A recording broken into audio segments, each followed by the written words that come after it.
Last క్లాస్లో ఏం విన్నాం? పార్ట్ 1లో అవర్ ఇండిపెండెన్స్లో తెలుసుకున్నాం కదా. ఝాన్సీ లక్ష్మీబాయి, మంగల్ పాండే వీళ్ళందరూ ఎలాగ స్ట్రగుల్ చేశారో మన ఇండియాకి ఫ్రీడమ్ తేవడం కోసం. కాబట్టి ఇంకొంచెం ఇంట్రెస్టింగ్గా ఉండే టాపిక్స్ అనేవి ఇవాళ మన క్లాస్లో నేర్చుకోబోతున్నాం. సో అందరూ కూడా pay your attention. Page number 29 course book volume 1. During the period that follows India's first war of independence, many leaders spread the message to self-confidence and making India free from domination of a foreign power. Okay, first war of independence. ఎప్పుడైతే మన independence కోసం first war అంటే first యుద్ధం జరిగిందో అప్పుడు మన leaders ఎవరైతే ఉన్నారో, మన ఫ్రీడమ్ ఫైటర్స్ ఎవరైతే ఉన్నారో వాళ్ళు మనకు ముఖ్యంగా నేర్పించింది ఏంటి అని అంటే సెల్ఫ్ కాన్ఫిడెన్స్. మన మీదే మనకు కాన్ఫిడెన్స్ లేదు, ఇంకా పక్కన వాడి మీద ఏం కాన్ఫిడెన్స్ ఉంటుంది? ఇప్పుడు నేను ఏదైనా పని చేస్తున్నానంటే దాని మీద నాకు నమ్మకం ఉంది. ఇప్పుడు నేను లెసన్ చెప్తున్నాను, నేను లెసన్ బాగా చెప్తానా చెప్పనా అని డిసైడ్ చేసే వాళ్ళు చాలామంది ఉంటారు, అవునా కదా? Even looking like you parents కూడా డిసైడ్ చేస్తారు, ఇవాళ మేడం బాగా చెప్పారు, ఇవాళ చెప్పలేదు బాగా, ఇవాళ తడబడ్డారు, ఇవాళ ఇంకొక కన్ఫ్యూజ్ అయ్యారు, ఇంకోటి బాగాలేదు, ఇలా చెప్తూ ఉంటారు, డిసైడ్ చేస్తూ ఉంటారు. సో ఇవన్నీ నేను పట్టించుకోకుండా నా మీద నాకు కాన్ఫిడెన్స్ ఉంది, నేను చెప్పగలను, నేను చేయగలను, నాకు కాన్ఫిడెన్స్ ఉంది కాబట్టి నేను బాగా చెప్తాను ఆటోమేటిక్గా. ఇలా కాన్ఫిడెన్స్ అనేది ముందు మనకు లేదు ఇండియన్స్కి. ఎందుకు లేదు అంటారా? బ్రిటిష్ వాడు వచ్చి మనకు ఇలా డివైడ్ అండ్ రూల్ పాలసీని ఇస్తున్నాడు, పక్కన వాడి మీద యుద్ధానికి పిలుస్తున్నాడు.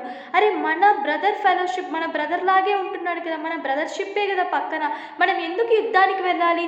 ఒకవేళ తను నా గురించి ఏదన్నా అన్నాడా, నా కింగ్డమ్ గురించి పక్కన కింగ్డమ్ రాజు ఏమైనా అన్నాడా, నేను ఆ రాజుతోనే మాట్లాడతాను వెళ్ళి, బ్రిటిష్ వాడు ఎందుకు నాకు మధ్యలో? ఇలా ఒకవేళ అప్పటి కాలంలో ఉండే మన ఇండియన్ కింగ్డమ్స్లో ఉండే రాజులు ఎవరైనా ఆలోచించుంటే అసలు మనకి ఇండిపెండెన్స్ అనేదే అవసరం లేదు. అప్పుడు మనం ఇండిపెండెంట్గా ఉన్నాం కదా. అసలు మనకి బ్రిటిష్ వాళ్ళు వచ్చి మన మీద దాడి చేసి మనం వాళ్ళ కింద స్లేవ్స్గా ఉండాల్సిన అవసరమే లేదు.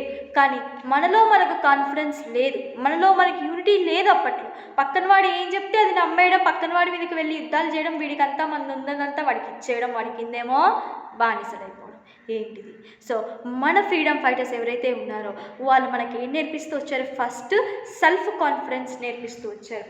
Bankim Chandra Chatterjee composed Vande Mataram, which inspired lakhs of Indians to participate in the Indian freedom struggle.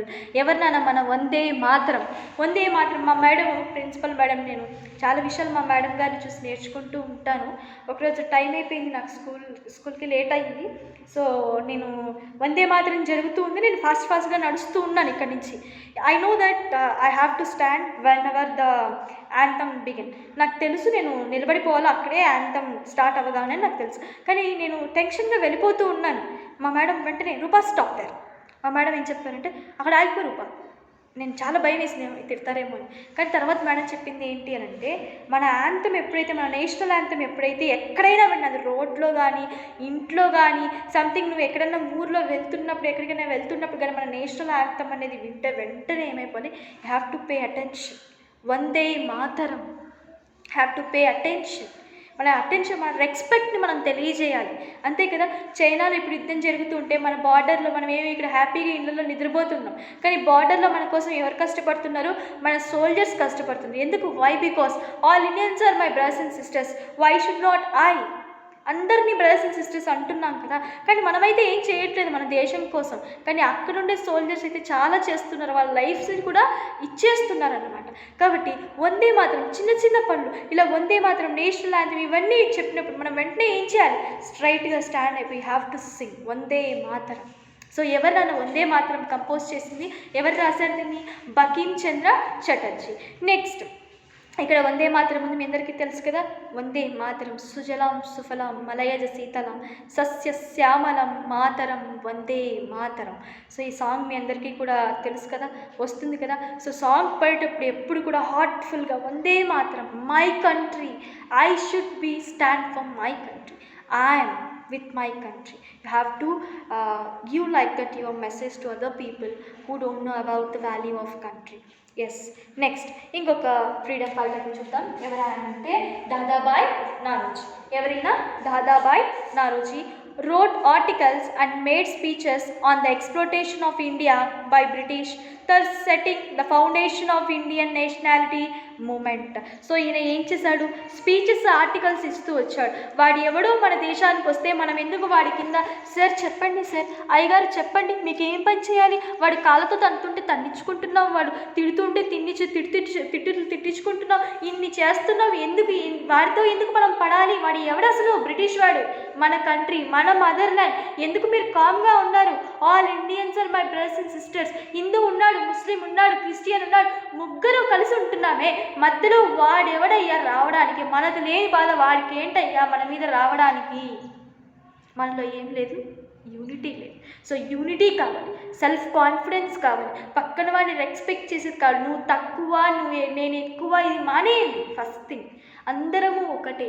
పిల్లలకు కూడా చాలా వరకు నేను అది క్యాస్ట్ ఇది క్యాస్ట్, నేను నా రిలీజన్ గొప్ప, నువ్వు తక్కువ, ఇవన్నీ మానేయాలి.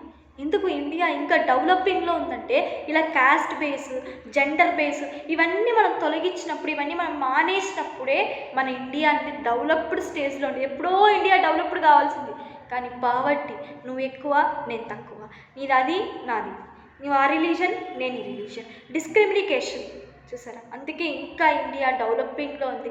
అందరూ ఏదో అంటారు బ్రిటిష్ వాడు మన దగ్గర నుంచి సంపదలన్నీ ఎత్తుకుపోయాడు, అందుకే మన ఇండియా అనేది ఇంకా డెవలపింగ్ అనేది. కానీ మన దగ్గర నుంచి వాడు ట్రెడిషన్స్ని అయితే తీసుకెళ్ళలేదు కదా, మనలో ఉండే డిసిప్లిన్ అయితే వాడు తీసుకెళ్ళలేకపోయాడు కదా. మహా అంటే ఏం తీసుకెళ్ళింటాడు వాడు, డైమండ్స్ తీసుకెళ్ళింటాడు, మన దగ్గర ఉండే డబ్బులు తీసుకెళ్ళింటాడు, అంతవరకే. కానీ మనలో ఉండే సంస్కారాన్ని, మనలో ఉండే క్రమశిక్షణ వాడు తీసుకెళ్ళాడు కదా. కానీ మనం ఎందుకు ఇంకా డెవలపింగ్లో ఉన్నాము? జపాన్ వాడికి ఒక్కసారి భూకంపం వస్తే చాలు, మార్నింగ్ వాడికి భూకంపం రాని, సునామీ రాని, ఏమన్నా రాని, మళ్ళీ నెక్స్ట్ డేస్ వర్క్కి వెళ్తాడు. ఆ యొక్క కాన్సన్ట్రేషన్, డిటర్మినేషన్ మన ఇండియన్స్లో లేదు ఇప్పటికీ. I'm very frank to say about this. Why? Because చాలామందికి బద్ధకం, నువ్వెక్కువ నేను ఎక్కువ, నువ్వు తక్కువ నాకంటే నేనే ఎక్కువ. చూసారా, ఇవన్నీ మార్చుకుంటే మన ఇండియా అనేది ఎప్పుడూ డెవలప్ అవుతుంది. అందుకే మనిషికి ఎప్పుడు కూడా మోటివేషన్ ఇస్తూ ఉండాలి, వెనక నుంచి దొబ్బుతూ ఉండాలి. అరే నువ్వు మోటివేట్గా ఇలా ఉండకూడదు, ఇలా చేయాలి. చూసారు. సో ఇలాగా ఈ దాదాబాయి నారోజీ అని ఆయన ఇలా మోటివేషన్ స్పీచెస్ ఇస్తూ ఆర్టికల్స్ అంటే పత్రికలు రాస్తూ, న్యూస్ పేపర్స్ రాస్తూ ఈయన ఏం చేశారు, ఒక ఫౌండేషన్. ఏంటి ఆ ఫౌండేషన్ అంటే ఇండియన్ నేషనాలజిస్ట్ మూమెంట్. ఇండియన్స్ అంతా ఒక్కటే, మేమందరం కలిసికట్టుగా ఉన్నాము, సో మేము మీద ఫైట్ చేస్తాం బ్రిటిష్ వాళ్ళని. సో ఇలాగ ఈయన ఒక మూమెంట్ని సెటిల్ చేశాడు, అంటే ఈయన ఒక హెల్ప్ చేశాడు, ఒక మూమెంట్ని స్టార్ట్ చేశాడు. Next, leaders like Surendranath Banerjee, and underline that, Surendranath Banerjee and Gopalakrishna Gokule, representing the Indian National Congress, submitted petitions that the British were ruling over India people to sever their own interest and not to benefit of Indians. So వీళ్ళు ఏం చేశారు, ఒక కొత్త కమిటీని form చేశారు. ముందు British వాళ్ళు ఏం ఫామ్ చేశారండి, మన కంట్రీలో ఈస్ట్ ఇండియన్ కంపెనీ అనేది ఫామ్ చేశారు. సో అది మాకు వద్దు, మాకు అసలు వీళ్ళు ఎవరో తెలియదు, వీళ్ళు మా దగ్గరికి ట్రేడింగ్ కోసం వచ్చారు, ఇక్కడి నుంచి అక్కడికి ట్రేడ్ చేస్తూ మమ్మల్ని ఏదో ఉద్ధరించాలని వచ్చారు, కానీ వీళ్ళు చేసేది ఏమీ లేదు, మా మీద పెత్తనం తప్ప అని చెప్పేసి ఎవరు పిటిషన్ వేశారు. పిటిషన్ అంటే ఏంటి అంటే, ఇప్పుడు మనం సంథింగ్ దేని గురించి అయినా జస్టిస్ కావాలి, వెంటనే ఏం చేయొచ్చు, కోర్టుకి వెళ్ళి పిటిషన్ వేయచ్చు అనమాట. వీడు నా దగ్గర నుంచి అనవసరంగా ఈ డబ్బులు తీసుకున్నాడు, సో నాకు ఈ డబ్బులు ఇవ్వలేడు, నా దగ్గరేమో వడ్డీకి తీసుకున్నాడు కానీ నాకు డబ్బులు ఇవ్వలేదు, సో నేను ఏం చేస్తున్నాను, పిటిషన్ వేస్తున్నాను, నాకు న్యాయం అనేది జరగాలి. సో అప్పుడు ఎవరు వేశారంటే పిటిషను, సురేంద్రనాథ్ బెనర్జీ అండ్ గోకుల్ కృష్ణ గోఖలే. వీళ్ళు ఏం చేశారంట, ఇండియన్ నేషనల్ కమిటీని ఫామ్ చేసి ఇలా బ్రిటిష్ వాళ్ళు మా మీద పెత్తనమన చెలాయిస్తున్నారు, వీళ్ళు మాకేమీ తెచ్చిపెట్టేది కాక మా మీద అనవసరమైన నిందలు ఆరోపణలు, మమ్మల్ని బానిసలుగా చూస్తున్నారు అని చెప్పేసి పిటిషన్ అనేది వేశారు. As the British government did not pay heed to the proposals and the demands, the feeling of they grow stronger. So British government కదండి అప్పుడు మనకు ఉండింది. సో బ్రిటిష్ గవర్నమెంట్ ఏది కూడా పట్టించుకోలేదన్నమాట. సో పట్టించుకోకుండా వాళ్ళ మీద ఇంకా ఏం చేసింది, ఉక్కుపాదం, కష్టపెట్టే వాళ్ళకి ఇంకా మరింత కష్టము. ఇప్పుడు మనిషి ఏం చేస్తాడండి, ఒక రోజులో మినిమం అంటే 8 hours వర్క్ చేయగలడు. ఇంకా ఎక్కువగా వర్క్ ఉంటే, కాన్సన్ట్రేషన్ ఎక్కువ ఉంటే మ్యాక్సిమం 10 hours వర్క్ చేయగలడు. దాని తర్వాత కంపల్సరీగా రెస్ట్ కావాలి. కానీ అప్పుడైతే బ్రిటిష్ వాళ్ళు డే అండ్ నైట్, రాత్రి లేదు పగలు లేదు, ఎప్పుడూ పనులు చేయించడమే. పని చేయించకపోతే కొరడాలతో కొట్టడం, చంపేయడం. ఇంకా కోపం వస్తే వాళ్ళకు దొరగారు అనకపోతే వాళ్ళకి కోపం వస్తే ఏం చేస్తారు, షూట్ చేసి పడేస్తూ ఉంటారు అనమాట. సో ఇదంతా చూసి వాళ్ళు ఏం చేశారు, పిటిషన్స్ వేశారనమాట. Next, it was Bal Gangadhar Tilak who raised the inspiring slogan Swaraj is my birthright. So Bal Gangadhar Tilak ఈయన స్వరాజ్యం నా జన్మ హక్కు, స్వాతంత్ర్యంగా బతకడం నా జన్మ హక్కు అంతే కదా, నేను ఎవరి కింద బతకాల్సిన అవసరం లేదు. Swaraj is my birthright, గుర్తుపెట్టుకోండి slogan, take down that, Swaraj is my birthright, స్వరాజ్యం నా జన్మ హక్కు. He transferred the traditional Ganapati Utsav into the public celebration where the ideas could be spread. He also promoted Shivaji Utsav, the birthday of great Maratha warrior Chhatrapati Shivaji. Lal Lajpati Rai, Balagangadhar Tilak and Bipin Chandrapal advocated the Swarajya and Swadesh movement involving the boycotting of all the imported items that we use of Indian made goods. These three nationalist leaders were popularly known as Lal Bal Pal. Lal Bal Pal అంటే, లాల్ అంటే ఎవరు, Lala Lajpat Rai, next Bal అంటే Balagangadhar Tilak, Paul అంటే బిపిన్ చంద్రపాల్ అనమాట. So ఈ ముగ్గురు ఏం చేశారంటే, ఫస్ట్ బాలగంగాధర్ తిలక్ ఏం రైస్ చేశారు, స్వరాజ్యం నా జన్మ హక్కు. దాని తర్వాత ఈయన ఏం చేశారు, గణపతి ఉత్సవం, మామూలుగా మనం ఇప్పుడు గణపతి ఉత్సవం చేస్తాం కదా, గణేష్ చతుర్థి. సో అలాగా కొత్తవి అనమాట. అప్పట్లో కొంచెం తక్కువ జరిగేదేమో, ఈయన ఎక్కువగా ఇంప్లిమెంట్ అనేది చేస్తూ వచ్చాడు అనమాట. బాగా ఊరేగింపు చేయడము, మన ట్రెడిషన్ని ఎక్కువగా ఫేమస్ చేస్తూ వచ్చాడు. నెక్స్ట్ శివాజీ ఉత్సవ్, మీ అందరికీ తెలుసు కదా, శివాజీ అంటే ఎవరో, ఛత్రపతి శివాజీ. ఆయనకి లేడీస్ అన్న, నెక్స్ట్ మన కంట్రీ మీద చాలా ఎక్కువగా రెస్పెక్ట్ ఉండేదన్నమాట. మీరు 10th క్లాస్కి వెళ్తే ఆయన గురించి మంచి మంచి లెసన్స్ వస్తాయి తెలుగులో. ఆయన ఎలాగ లేడీస్ని రెస్పెక్ట్ చేస్తున్నారు, ప్రతి ఒక్కరిని కూడా ఆయన ఏం చేస్తున్నాడు, నా సోదరి భావంతోనే, సోదరి భావం సిస్టర్హుడ్తోనే చూసేవాడు అనమాట. అందరినీ కూడా సిస్టర్స్ లాగే చూసేవాడు. అండ్ నెక్స్ట్ తన రాజ్యాన్ని చాలా కాపాడుకుంటూ వచ్చాడనమాట. నెక్స్ట్ వీళ్ళందరూ ఏం చేశారు అని అంటే, స్వదేశీ మూమెంట్స్ బాయ్కట్ చేస్తూ వచ్చాడనమాట. మామూలుగా ఇప్పుడు వాళ్ళు బ్రిటిష్ వాళ్ళు ఏదైతే ఇస్తారో మనకు, వాళ్ళు ఏం చేస్తారు, ప్యాంటు షర్ట్ వేసుకోమంటారు. వీళ్ళు ఏం చేస్తారు, దాన్ని బాయ్కట్ చేస్తారు. మేము అది వేసుకోము, మా దగ్గర ఉన్న ఖాదీ క్లాత్సే వేసుకుంటాం, కాటన్ క్లాత్సే వేసుకుంటాం, మీరు తినే ఫుడ్ మేము తినము, మాకు వచ్చిన ఫుడ్డే మేము తింటాము అని చెప్పి వాళ్ళు ఏం చేశారు, ప్రతిదాన్ని కూడా బాయ్కట్ చేస్తూ వచ్చారన్నమాట. ఇప్పుడు మనం కూడా చైనా యాప్స్ అన్నింటినీ బ్యాన్ చేశాం కదా, ఎందుకు, చైనా వాడు మన మీదకి మనల్ని ఆక్రమించుకోవడానికి, మళ్ళీ బ్రిటిష్ వాళ్ళలాగా మనల్ని ఆక్రమించుకోవడానికి ఏం చేస్తారు, మన మీద ఫైటింగ్ అనేది రైజ్ చేశాడు. అందుకే వాడి యాప్స్ అని మనం ఏం చేసాము, బ్యాన్ చేసాము అనమాట. నెక్స్ట్ ఇంకోటి తెలుసుకుందాం మనకు, Inspired to attend the independence, the people decided to boycott, refuse the British-made goods and to use Swadeshi things made by the people of our country. Some people felt that fighting with the British arms and ammunition would be more effective than this. Many young people joined secret organizations to fight against the foreign rule. Though they were arrested and hanged, their sacrifice drew people towards a deep love for the country. Next, okay. సరే, చాలామంది young people ఏం చేశారంట, youngsters ఉంటారు కదా, young people వాళ్ళు ఏం చేశారు, ఒక సీక్రెట్ ఆర్గనైజేషన్స్, బ్రిటిష్ వాళ్ళని ఎలా దెబ్బతీయాలి, మన కంట్రీలో నుంచి ఎలా వెళ్ళగొట్టాలి, సో అలాగ వాళ్ళు ఒక సీక్రెట్ ఆర్గనైజేషన్ అనేది క్రియేట్ చేసుకుని మన ఇండియా కోసం, మన కంట్రీ కోసం వాళ్ళు ఫైట్ చేస్తూ వచ్చి వాళ్ళ ప్రాణాలను కూడా వాళ్ళు కోల్పోయారనమాట. నెక్స్ట్ ఇంకొక మంచి వ్యక్తి గురించి తెలుసుకుందాం. Chandrasekhar Azad, Veera Shankara and Bhagat Singh are well-known young revolutionaries who fought against the British with the weapons. మీ అందరికీ తెలుసు కదా, చంద్రశేఖర్ ఆజాద్, నెక్స్ట్ భగత్ సింగ్, వీళ్ళందరూ చాలా యంగ్ అనమాట. మ్యాక్సిమం వాళ్ళకందరికీ ఐ థింక్ భగత్ సింగ్ కూడా చాలా చిన్న ఏజ్లోనే చనిపోయాడు, 30 కంటే బిలో ఏజ్లోనే ఆయన చనిపోతూ వచ్చాడనమాట. వీళ్ళందరూ కూడా బ్రిటిష్ వాళ్ళు చాలా ఎదురిస్తూ వచ్చారు. మా దేశంలో మీరేంటి మా మీద పెత్తనం చలాయించడం, మా దేశము, మా స్వరాజ్యం, మా జన్మ హక్కు, మీరెవరండి మా దేశంలోకి రావడానికని వాళ్ళ ప్రాణాలను కూడా వాళ్ళు కోల్పోయారు. Next coming to most interesting part, Alluri Sitaramaraju inspired and organized the tribal people to wage war against the British.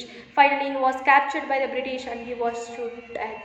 ఈయన ఏం చేస్తారు, అల్లూరి సీతారామరాజు మీ అందరికీ తెలుసు కదా, ఆయన ఏం చేస్తారు, ఆయన షర్ట్, ఆయన పైన పైన ఉండే వస్త్రం తీసి, క్లాత్ తీసి, ఇప్పుడు కాల్చరా, నన్ను ఇక్కడ కాల్చరా అని చెప్పి ఆయన గుండెని ధైర్యంగా ఆయన ఏం చేస్తాడు, చూపిస్తాడు అనమాట బ్రిటిష్ వాళ్ళకి. ఆయన ఏం చేసేవాళ్ళంటే ట్రైబల్ పీపుల్, ఎవరైతే ఫారెస్ట్లలో ఉంటారు కదా, వాళ్ళని ఏమంటారు, ట్రైబల్ పీపుల్ అంటామంట.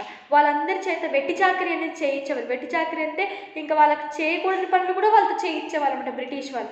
అలాంటి వాళ్ళందరినీ కూడా గ్యాదర్ చేసి మీరెందుకు వాళ్ళ కింద పనులు చేయాలి, మనం ఎందుకు కలిసిగా ఉండి వాళ్ళని ఎదిరించకూడదు అని చెప్పి ఏం చేశారంటే వాళ్ళ మీద ఒక విప్లవం అనేది ఆయన తయారు చేస్తూ వచ్చాడు. వీళ్ళ మాట ఏంటి మనం వినేది, మనది ఈ కంట్రీ, మనది ఈ స్వరాజ్యం, మన దేశంలో వాడేంటి వచ్చేది అని చెప్పేసి ఆయన ఒక విప్లవం, ఒక రెవల్యూషన్ అని తీసుకొచ్చాడు. కానీ ఒకానొక రోజు ఆయన కూడా బ్రిటిష్ వాళ్ళ చేతిలో చనిపోయాడు, పట్టుబడ్డాడు. క్యాప్చర్ అంటే వాళ్ళు పట్టుకున్నారు అండ్ గన్తో షూట్ చేసి చంపేశారు. Next Chandrashekhar Azad when surrounded by the British police shoot himself to death with a pride. నీ దగ్గర ఏంట్రా నేను చచ్చేది, నేనంతకు నేనే కాల్చుకొని నా దేశం కోసం చచ్చిపోతాను అని చంద్రశేఖర్ ఆజాద్ ఆయన ఏం చేశారు, బ్రిటిష్ పోలీసులు అందరూ ఆయన పట్టుకుంటారు మరి చంద్రశేఖర్ ఆజాద్ని. కానీ మీ దగ్గర నేను చావాల్సిన కర్మ నాకు పట్టలేదు, నా దేశం కోసం నేనే గర్వంగా చనిపోతానని చెప్పేసి ఆయనంతకు ఆయన షూట్ చేసుకొని చనిపోతాడు. Next Veer Savarkar was sentenced to life terms of imprisonment, totally 50 years, and was moved to cellular jail in the Andaman and Nicobar but released later. మీకు తెలుసా వీర్ సవర్కర్ అని ఈ వ్యక్తి ఈయన ఏం చేశారు, 50 years ఉన్నప్పుడు was moved to cellular jail Andaman Nicobar islands. Islands అంటే తెలుసు కదా, చుట్టూ సముద్రం ఉంటుంది, మధ్యలో ఒక పార్ట్ మాత్రమే ల్యాండ్ అనేది ఉంటుంది. ఈయన 50 years అప్పుడు ఏమయ్యారంట, జైలుకి వెళ్తూ అండమాన్ నికోబార్ ఐలాండ్స్ బంధిస్తూ వచ్చారు. కానీ కొన్ని రోజులకు ఆయన్ని రిలీజ్ చేయడం అనేది జరిగింది. ఈయన గురించి పెద్దగా మ్యాటర్ ఇవ్వలేదు, కానీ ఒక బుక్ అనేది ఉంది నా దగ్గర. ఆ బుక్లో నేను ఎవరైనా మీరు నన్ను కాంటాక్ట్ అయితే నేను నా బుక్ డీటెయిల్స్ మీకు ఇస్తాను. ఆ బుక్లో ఈయన గురించి చాలా మంచి డీటెయిల్స్ అనేటివి మీకు అందుతాయి. Next yes, at the age of 23, ఇందాక చెప్పాను కదా భగత్ సింగ్ గురించి. At the age of 23 Bhagat Singh was sentence to death. 23 years అంటే హీఈస్ 23 అంటే he just completed his degree in నవడేస్లో ఏంటి డిగ్రీ అయిపోయి ఉంటుందంటే. సో అలాగ భగత్ సింగ్ 23 years అప్పుడు చనిపోయారు, బై హ్యాంగింగ్, ఉరి వేశారు. Along with Rajguru and Sukhdev, all 3 kissed the rope, put it around their neck themselves and invited the death with a smile for the sake of motherland. So 3 members Bhagat Singh, Rajguru, Sukhdev వీళ్ళు ఏం చేశారంట, ఉరి వేసేటప్పుడు ఆ ఉరితాడు ఉంటుంది కదా దాన్ని ముద్దు పెట్టుకొని మా దేశం కోసం మేము చనిపోతున్నాం, మేమెందుకు బాధపడాలి, మేమెందుకు భయపడాలి, we are living for our country, we are dying for our country, నా దేశం కోసం నేను చనిపోతున్నాను కాబట్టి నేను భయపడను, కాబట్టి నేను బెదిరిపోను, నన్ను చూసి పక్కన వాడు ఇన్స్పైర్ కావాలి, ఈ బ్రిటిష్ వాళ్ళని ఇక్కడి నుంచి తరిమి కొట్టాలి అని చెప్పేసి వాళ్ళు ఆ యొక్క రోప్ ఏదైతే ఉందో ఉరితాడిని ముద్దు పెట్టుకొని చనిపోయారనమాట. Okay children, that's all for part 2 అండి. ఐ హోప్ మీకు చాలా ఇన్స్పిరేషన్ ఇస్తుందని అనుకుంటున్నాను ఈ లెసను. ఇంకా కొన్ని మూమెంట్స్ ఉన్నాయి కదా, ఇప్పుడు మహాత్మా గాంధీ గారి గురించి కానీ నెహ్రూ గురించి కానీ ఇప్పుడు అది కమింగ్ అప్ పార్ట్లో చూద్దాం, part 3. Thank you for watching అండి. ఇలాగే మన దేశం కోసం ఎందుకు ఈ లెసన్ ఇంతగా నేను ఇన్స్పైర్ అయ్యి చెప్తున్నానంటే, చాలామంది కూడా ఆర్మీలో జాయిన్ అవ్వడానికి పిల్లల్ని చాలా భయపెడుతూ ఉంటారు అనమాట. ఆర్మీ అంటే చనిపోతారు, ఆర్మీలో జాయిన్ అవ్వకూడదు, ఎన్సీసీలో జాయిన్ అవ్వకూడదు, ఇలా చిన్నప్పటి నుంచే పిల్లలకి ఐఏఎస్, ఓకే గుడ్, ఐఏఎస్ తర్వాత డాక్టర్, ఇంజనీర్ ఇవన్నీ కూడా చాలా మంచి ప్రొఫెషన్సే. కానీ ఒక ఆర్మీగా చనిపోవడం అనేది, ఒక ఆర్మీగా దేశం కోసం ఫైట్ చేయడం అనేది మనకే కాదు, మనం చనిపోయినా కూడా అమర్ రహే అంటే అమరులుగా మనం ఇంకా నిలిచిపోతూనే ఉంటాం. కానీ కొన్ని ఇయర్స్, 100 years 200 years అనే ఇప్పుడు గాంధీ మహాత్మా కూడా చనిపోయి చాలా ఇయర్స్ అవుతుంది, ఈ లీడర్స్ అందరూ చనిపోయి కూడా చాలా ఇయర్స్ అవుతుంది.